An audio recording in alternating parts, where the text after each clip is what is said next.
पिछले वीडियो की तरह आज हमारा नया चैप्टर है। जैसे हमने समास प्रक्रिया का जो वीडियो शुरू किया था उसमें लगभग करके हमने एक एक करके सारे समास मैं व्याख्यायित कर रहा हूँ।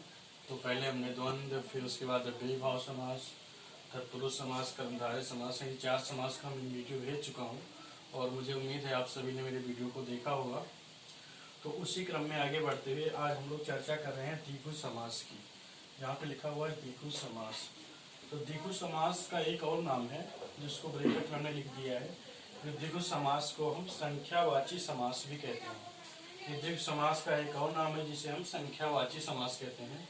तो जैसा कि इसके नाम से ही स्पष्ट है, इसकी परिभाषा में संख्यावाची समास मतलब जिस समास का जो पद है वो संख्यावाची हो, द्विगु समास के अंतर्गत आएगा। तो आइए हम इसके बारे में चर्चा करते हैं। तो सबसे पहले हम जो चर्चा करें द्विगु समास की परिभाषा के बारे में। तो द्विगु समास की जिस समास का पहला पद यानी पूर्व पद, जो समास है उसका जो पहला पद है पूर्व पद, यानी हमने पहले बताया था कि हर एक समास में 2 पद होते हैं, एक पूर्व पद होता है, एक उत्तर पद होता है। तो जिस समास का जो पहला पद है पूर्व पद है, अगर वो शब्द संख्यावाची है, यानी संख्यावाची मतलब संख्या का बोध करा रहा है, तथा साथ ही साथ प्रधान भी है यानी मुख्य भी है, तो उसे हम संख्यावाची समास कहते हैं। तो द्विगु समास की परिभाषा में हो गया है कि जिस समास का पहला पद संख्यावाची हो तथा प्रधान हो उसे हम द्विगु समास कहते हैं या फिर संख्यावाची समास कहते हैं। तो इस तरह से इसकी परिभाषा बहुत ही सिंपल है, बहुत ही साधारण है। जैसा कि इसके नाम से ही स्पष्ट है कि जो पद है वो पद संख्यावाची होना चाहिए, संख्या का बोध कराने वाला होना चाहिए।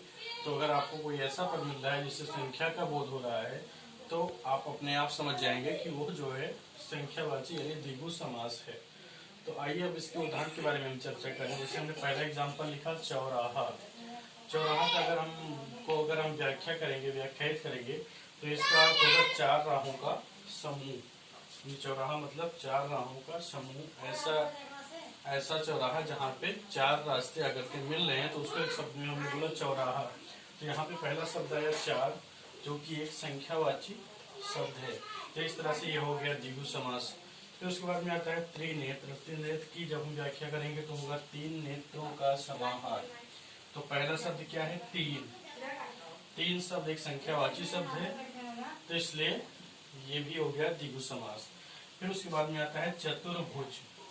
चतुर्भुज का मतलब होता है 4 भुजाओं का समूह, यानी 4 भुजाओं का समूह मतलब 4 जिसकी भुजाएं है उसको हम चतुर्भुज बोलेंगे। तो 4 भुजाओं का समूह में पहला पद संख्यावाची है, उसके बाद में भुजाओं का समूह, इसलिए ये भी द्विगु समास हो गया।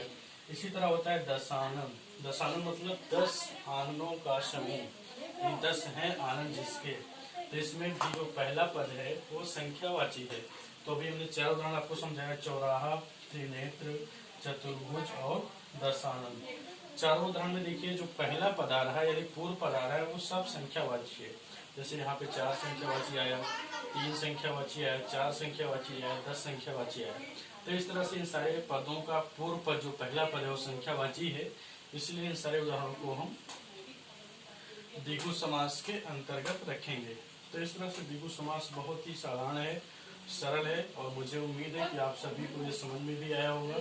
आप सभी से मेरा निवेदन है कि अगर आप सभी को ये वीडियो मेरा समझ में आया हो, मेरे द्वारा पढ़ाई गई चीज़ें समझ में आई हो, तो प्लीज़ मेरे वीडियो को लाइक करें, सब्सक्राइब करें और अगर आपको कोई त्रुटि नज़र आ रही हो, कोई कमी हो तो प्लीज़ कमेंट करके मुझे बताएं ताकि मैं अगला वीडियो और अच्छे से अच्छा बना सकूं।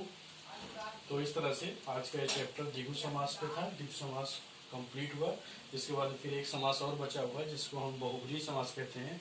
बहुब्रीहि समास में मेरा अगला वीडियो होगा। तो इस तरह से आपका इस समास वाला चैप्टर एक एक करके खत्म हो जाएगा। फिर इसके आगे हम लोग इसी तरह से हिंदी की ग्रामर के बारे में, संस्कृत ग्रामर के बारे में धीरे धीरे एक एक वीडियो में डालता रहूँगा और मुझे उम्मीद है कि आप सभी मेरे वीडियो को पढ़ेंगे।